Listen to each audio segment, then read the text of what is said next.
Boa noite, pessoal, tudo bem? Bom, hoje a gente vai falar um pouco sobre o Evangelho segundo o Espiritismo, né?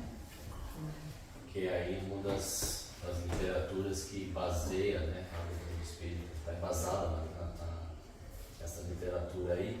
Como o Bárbara gosta de falar, primeiro o Kardec escreveu sobre o Livro dos Espíritos, depois ele percebeu que ele precisava colocar um conteúdo moral do Espiritismo para que o Espiritismo tivesse, né, quando ele percebeu justamente que os Espíritos estavam ensinando bastante sobre o conteúdo moral e falaram que Jesus era o exemplo, ele foi lá e fez um livro sobre a interpretação do Evangelho segundo os Espíritos.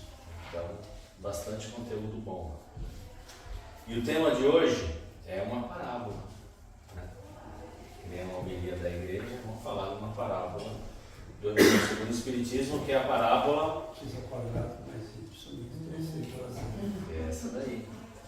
Também conhecida como Bem-aventurados os misericordiosos, né, o capítulo, e a parábola é aquele que estiver sem pecado, que atire a primeira pedra. Quem lembra dessa parábola? Como é que é a história? Lembra? Todo mundo lembra? Das palestras espíritas?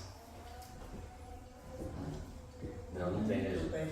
Geralmente eles não tem muito falando sobre essa parábola nas literaturas espíritas.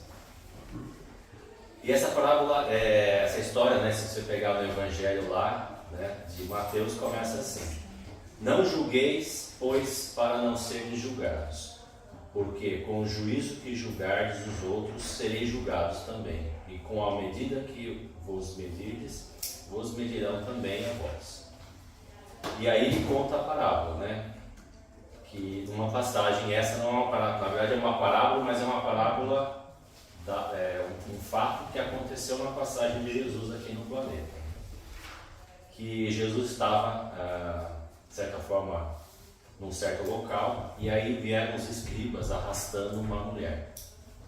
Então trouxeram os escribas e os fariseus uma mulher que fora apanhada em adultério, e a puseram no meio, e lhe disseram: mestre, essa mulher foi agora mesmo apanhada em adultério. Moisés, na lei, mandou apedrejar as tais. Qual é a vossa opinião sobre isso? Vocês deixaram Jesus numa saia justa, né? Jesus, porém, abaixando-se, pôs-se a escrever com o dedo na terra. E como eles perseveravam em fazer-lhe perguntas, ergueu-se Jesus e disse-lhes: aquele dentro de vós que estiver sem pecado, atire-lhe a primeira pedra. E tornando a baixar-se, escrevia na terra. Mas eles, ouvindo, foram saindo um a um, sendo os mais velhos os primeiros, e depois os mais jovens. E ficou só Jesus com a mulher, que estava no meio, em pé. Então, erguendo-se, Jesus lhe disse: mulher, aonde estão os que te acusavam? E ela responde: ninguém me condenou. Então Jesus diz a ela: ninguém, nem eu tampouco lhe condeno. Vai e não pequeis mais. Então essa passagem, né, do Evangelho, essa parte de João, acima de Mateus, está lá no Evangelho, e aí o Kardec interpreta essa parábola. Só que antes da gente começar a falar dessa parábola, ou dessa história, na verdade, de Jesus, eu queria perguntar para a gente poder fazer aí um nivelamento, né? O que é pecado? O que é pecado? Alguém gostaria de arriscar alguma resposta? O pecado é relativo à cultura, né? Por exemplo, o que é pecado aqui não é pecado em outro lugar. Aqui na Igreja Católica, se você casa 2 vezes é pecado. Certo. Compensação, um árabe pode ter 10 mulheres. Detalhe, ele tem que cuidar das 10 mulheres, não é só que vai pegar também. Alguém mais quer complementar ou adicionar alguma coisa? É fazer algo contra os valores divinos? Seria? Sei. Bom, não Ou sei. uma Penso pergunta, divinos talvez. ou religiosos, talvez. Talvez algo que afronta os valores da sociedade religiosa. Isso. Isso. Não matar, não roubar, Isso. honrar pai e mãe, e etc. Né? Tem uma série de coisas que nós consideramos pecado. Ou seja, é o não cumprimento das leis de Moisés. Moisés? Ele falou? Moisés falou. Ele já está lá em cima, não tá? Meu Deus. Para a igreja Deve católica, estar. né, é as leis de Moisés, e para as outras culturas, as leis que foram ditas aí pelos outros. Mas os 10 mandamentos não são as leis de Deus? Segundo Bom. Moisés. É lógico que tudo isso tem muita fé envolvida, né? Mas sabe-se hoje, né, que Moisés, por ter sido criado no Egito, ele era um filho bastardo do faraó, e ele recebeu toda a educação, né, que o faraó ali poderia dar ali para os seus herdeiros e tal. Moisés, ele utilizou do julgamento de Osíris, que era uma tradição do Egito, que estava relatado no livro dos mortos. Isso foi descoberto nos papiros de Ani, tem inclusive um documentário falando isso. Se você pegar os mandamentos e você comparar com os julgamentos que eles tinham no Egito, na época que o espírito morria, ia para o julgamento do tribunal de Osíris, aí eram feitas perguntas, né, para o espírito, né? No livro dos mortos conta isso. E é exatamente isso, só que não era do tipo não matar. A pergunta era: você já matou? Você já roubou? Era um julgamento, né? E Osíris era o juiz. Então Moisés, por saber essa cultura e saber que isso eram valores morais, ele replicou isso nos 10 mandamentos, segundo os historiadores. É lógico que tem muito de fé envolvida e tudo mais. E quando ele fez isso, Moisés estava numa situação muito complicada. Ele estava no meio do deserto, com um povo extremamente rude, violento, sem nenhuma moral, e ele precisava trazer alguma moral para esse povo, né? Então ele escreveu, ou ele foi lá, levou as tábuas para que fossem escritos os 10 mandamentos, dependendo da fé de cada um, tá? Mas eu digo que os 10 mandamentos é de Moisés para mim, porque, principalmente pelo seguinte, porque uns fariseus perguntaram para Jesus: então quais são os mandamentos? E o que Jesus respondeu? Amarás o Senhor teu Deus de todo o coração, e de toda a sua alma e de todo o seu pensamento. Esse é o primeiro mandamento. E o segundo é semelhante a esse: amarás teu próximo como a ti mesmo. Todas as escrituras e os profetas estão incluídos nestes mandamentos. Então, assim, Jesus não confirmou as 10 regras de Moisés. Ele sempre falou: existe uma regra geral, e tudo que está nas regras de Moisés, ela está em coerência com isso, assim como muitas outras coisas que nós temos hoje, né? Então se os 10 mandamentos não é mandamento divino, não é de Deus, então a gente não precisa seguir, né? Podemos matar, nós podemos roubar, nós podemos desonrar o nosso pai, nossa mãe, assistir Big Brother, essas coisas, podemos fazer isso? Assistir Big Brother, sim, né? Não está junto? Podemos. Podemos ou não podemos? Não. Podemos. Por que nós podemos? Ué, se você tem que amar o próximo como a ti mesmo, né? Então acho que amor é a premissa de tudo isso aí. Você não vai matar, você não vai roubar, você não vai trair, Não posso, né? não posso. Não, podia ser. Dando posse, é o que a gente faz, né? E por que a gente pode? O que a gente tem que permite que a gente faça isso? Livre-arbítrio. E quem deu o livre-arbítrio pra gente? Lembra que Jesus disse: o mal há de vir, mas ai daquele que trouxer o mal, certo? Por que Jesus disse isso? Porque Jesus sabia que a nossa escola era o erro. E sem as lições através do erro, nós não iríamos aprender. Então ele sabia: vocês vão errar. É da natureza de vocês. Só que essa natureza de vocês vai trazer o quê? A lei da causa e do efeito. E aí vocês vão aprender. Então o mal há de vir, é esperado isso. Entendeu? Então, mesmo que existam os mandamentos, eu esteja falando ame o próximo, eu sei que vocês não vão conseguir, porque vocês ainda não têm capacidade de entender o que é amar o próximo. E vocês vão errar. E esse erro vai trazer a consequência para que vocês possam aprender com isso. E aí sim vocês falam, agora eu entendi. Bom, tudo isso era um parênteses para a gente poder começar aqui a falar da passagem de Jesus. Nós sabemos que nessa passagem, Jesus estava sendo testado pelos escribas e os fariseus. Porque eles poderiam ter apedrejado a mulher ou lapidado, depende de como você... existem duas palavras para isso, né? Eles poderiam ter lapidado a mulher lá onde ela foi pega, em outro lugar, mas eles levaram lá onde estava Jesus e falaram, e aí Jesus, e agora? O que você me diz? Você não é um bonzão? E o que Jesus fez? A princípio, primeira coisa, eu acho que deve ter pensado assim, e agora? Se eu falo para apedrejar, eu estou indo contra a minha própria filosofia de amor. Se eu falo para não apedrejar, eles vão me acusar que eu estou indo contra as escrituras de Moisés. Deixa eu pensar. Aí ele abaixou e ele começou a pensar. Ele falou, me dá uma ajuda aí, o que eu faço? Manda aí, mãe. Ou seja, Jesus também precisava parar para pensar e pedir ajuda, entendeu? E aí ele falou, já sei. Estão insistindo? Já sei. E falou aquilo que ele falou. Aquele que estiver sem pecados, que atire a primeira pedra. Olha como ele foi estratégico.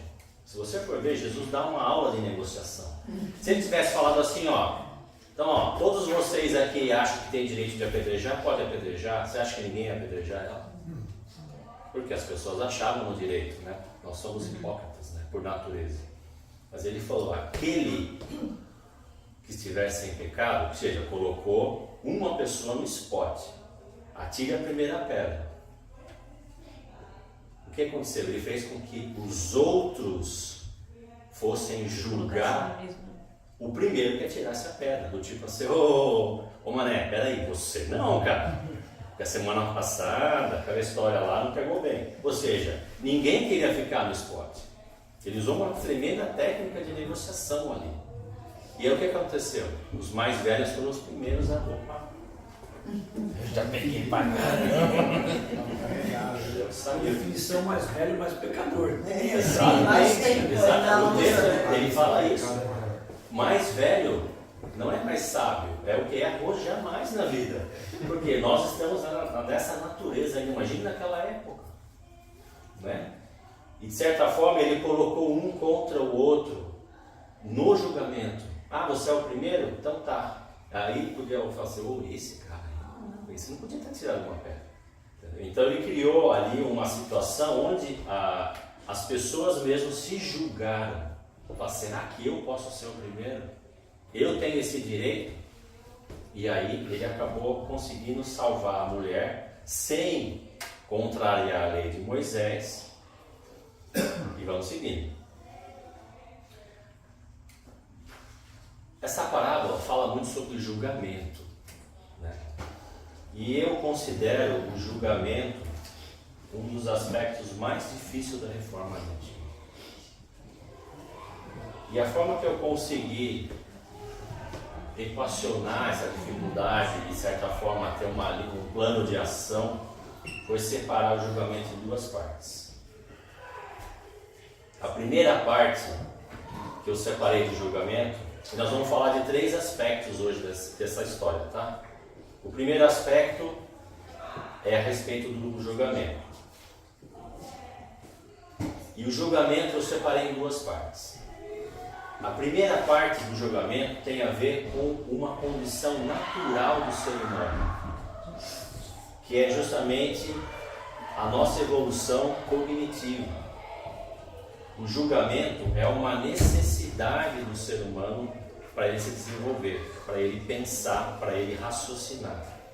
Por quê? Porque cognitivo significa relativo ao processo mental de percepção, memória, juízo ou raciocínio. Ou seja, eu tenho que perceber, né?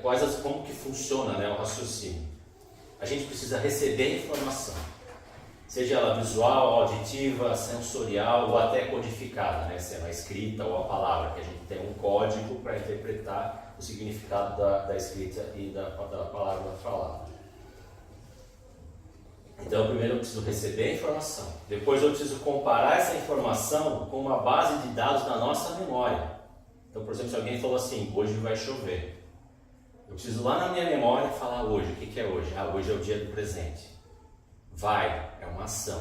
Chover. Chover é aquele fato de cair água do céu. Hoje vai chover, ele está falando que no presente, agora ou daqui a pouco, antes de virar amanhã, vai chover. Aí o que aconteceu? Eu interpretei essa informação. Aí nós temos que estabelecer na nossa compreensão, baseado nas comparações estatísticas das informações que nós temos na nossa memória. Certo? E esse é o mesmo princípio que está se desenvolvendo, vou falar que o Fábio não está aí para me desmentir, então, está se desenvolvendo a inteligência artificial, que é usar base de dados estatísticas para decidir o que fazer com a informação, né? O chat GPT da vida. Então, a nossa cabeça funciona assim, eu recebo a informação, eu comparo com uma base de dados e aí eu tenho que julgar estatisticamente o que aquilo significa. Então, quando acontece alguma coisa na nossa vida, por exemplo, o caso da história aqui, quando pegaram a mulher pecando, de acordo com a crença daquela região lá, eles julgaram e interpretaram o que ela estava fazendo. Então, você não consegue deixar de julgar, porque senão você não pensaria mais. A gente julga e analisa e compara, isso aí é um processo do raciocínio. Tá? Mas o segundo aspecto do julgamento é o que você faz com essa informação. Como que você age a partir da sua interpretação daquilo que aconteceu. E é aí que talvez seja mais simples da gente trabalhar a nossa reforma íntima. Não é deixar de reconhecer o erro do outro ou o nosso próprio erro.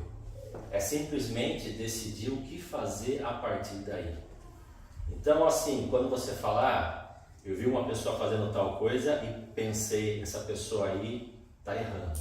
Não devia ter pensado isso. Não, é normal isso. Decidir que a pessoa está errando faz parte do seu processo de raciocínio. Agora, o que eu vou fazer com essa informação? Se eu vou condenar aquela pessoa, ou eu vou auxiliar aquela pessoa, ou eu vou simplesmente não tomar nenhuma ação porque não me cabe, né, não é da minha conta, entendeu? Aí sim está mais no nosso controle. Então, quando a gente... é esse aspecto que podemos sim trabalhar em nós mesmos para que a nossa situação esteja dentro dos valores ensinados pelo Cristo. Sermos benevolentes, misericordiosos, pacientes, amorosos, independente de reconhecermos o erro do outro ou mesmo o nosso, o que fazemos a partir daí é o que realmente conta. Jesus não deixou de reconhecer que a mulher havia errado. Tanto que ele não falou para ela, esse pessoal está errado, você não estava pecando. Não, ele não falou. Vai e não peques mais. Vai e não cometa o mesmo erro que a tua sociedade condena. Não faça mais isso, porque você estava fazendo. Então, o aspecto de você condenar e agir em cima daquela interpretação que você teve, que é onde a gente pode trabalhar na nossa reforma íntima. Beleza? O segundo aspecto que eu queria falar hoje foi sobre a recomendação de Jesus. Ao perceber que ninguém havia punido a mulher, ele perguntou a ela: mulher, onde estão os que te acusavam? Ninguém te condenou? E ela, espantada, disse: ninguém, Senhor. Então Jesus disse: nem tampouco eu te condenarei. Vai e não peques mais. Nessa parte, Jesus ensina que, apesar da mulher se encontrar em erro, aqueles que desejavam puni-la também tinham seus pecados, e quando ele os intimidou a jogar a primeira pedra, aqueles que não tivessem pecados, ninguém se sentiu no direito de apedrejar. Jesus então disse que não a condenaria, mas advertiu que ela não mais pecasse. Assim também Deus, ou o universo, através de suas lições, das suas leis de ação e reação, age conosco. Mesmo que tenhamos cometido nossas faltas e estejamos com isso recebendo a reação de nossas ações, esse é o aspecto do mais importante da doutrina espírita.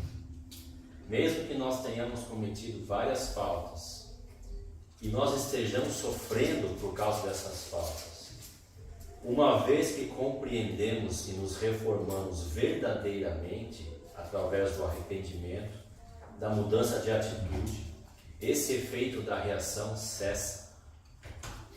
Porque o objetivo do universo é o aprendizado, não é a punição. Ele está te dando a oportunidade de aprender. Quando você aprende, você deixa de ter o efeito dessa reação. Isso é muito importante para a reforma íntima. Basta a nossa reforma sincera para que os nossos erros sejam perdoados, de acordo com a interpretação. Né? Parece fácil, né? Parece que eu posso cometer qualquer erro e ter um arrependimento sincero e isso vai, de certa forma, cessar. Mas não é bem assim. O que consiste em nossa reforma íntima sincera é o seguinte: primeiro, temos que compreender o que nós fizemos, o quão grave é isso. Segundo, nós temos que arrepender verdadeiramente de ter feito aquilo. Terceiro, a gente precisa ter uma mudança de atitude para que a gente não cometa mais esse erro. E o quarto, que é o mais difícil, a gente tem que trabalhar na reparação do nosso erro. É muito comum a gente ver casos de pessoas que cometeram erro e tiveram esse despertar e eles foram fazer um trabalho de caridade ou uma causa e tal, porque eles sentiram uma necessidade de compensar os seus erros. É isso que nós precisamos fazer na reforma íntima.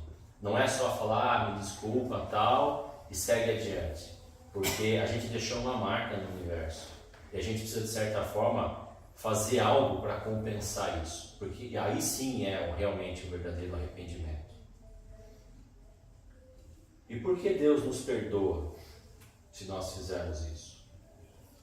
Por que Deus fala, tá bom, você fez 50 anos, você errou, aí você começou a ter a consequência, em 6 meses você despertou, começou a agir, reverteu, começou a fazer algo em prol da reparação e acabou o sofrimento. É justo isso? Por que Deus perdoa tão fácil? Porque para Deus o nosso erro é algo esperado. O mal há de vir, há daquele que trouxer o mal.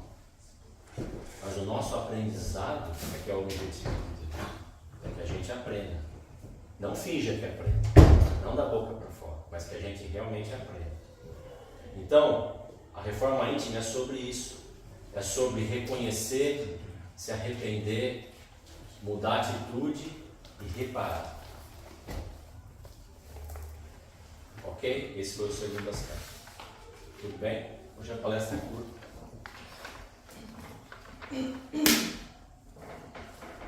E tem o terceiro aspecto. Também é importante. Quando te colocarem numa situação difícil, e se vocês não souberem o que fazer, peça ajuda para os Espíritos, que até Jesus pediu. Parece brincadeira, mas é muito sério. Sim. A gente não está sozinho. E quando Jesus se viu naquela situação, por que não escreve lá no Evangelho o que Jesus escreveu na terra? Porque ele começou a rabiscar a terra. Por que está lá assim, e Jesus escreveu uma frase que dizia assim e tal? Porque na verdade Jesus estava refletindo o que fazer. E nós também, às vezes, queremos agir de maneira espontânea, dar uma resposta rápida, sem a gente ter certeza de como agir. Então, não tem problema, peça ajuda, dá uma pausa, reflita, peça uma orientação, para uma pessoa que você respeita. Então, são 3 aspectos da história dessa passagem do Cristo, que eu acho muito importante a gente refletir sobre o aspecto da reforma íntima. Ok? Então, tá. Muito obrigado. Boa noite. Vamos começar o passo em breve. Vamos fazer uma oração que eu fiz na abertura, a gente vai fazer um fechamento. Vamos agradecer a oportunidade que nós temos de estar aqui hoje, de deixarmos o nosso lar e virmos até aqui para compartilhar esse momento, né, junto com a espiritualidade, de reflexão, de busca, né, de respostas e de uma certa iluminação para as nossas vidas, porque isso é a vida, esse é o objetivo da vida, né? É o aprendizado. Quando nós deixamos o conforto da nossa casa para virmos para cá, para poder dedicar um pouquinho para essas reflexões, isso de certa forma dá uma avançada na nossa evolução, porque é buscar o conhecimento que vai basear as nossas interpretações, é colocar ali na base de dados da nossa memória informações que um dia vão ser acessadas e vão ajudar a gente a tomar decisões melhores. Então, que a gente possa agradecer a oportunidade, todo o trabalho que a espiritualidade faz, organizando esses momentos junto com a gente, coordenando, que a gente possa continuar frequentando, continuar nos dedicando, continuar buscando informações, sejam em livros, em palestras, em vídeos, mas que a gente continue buscando aí a nossa reforma. Que assim seja, graças a Deus.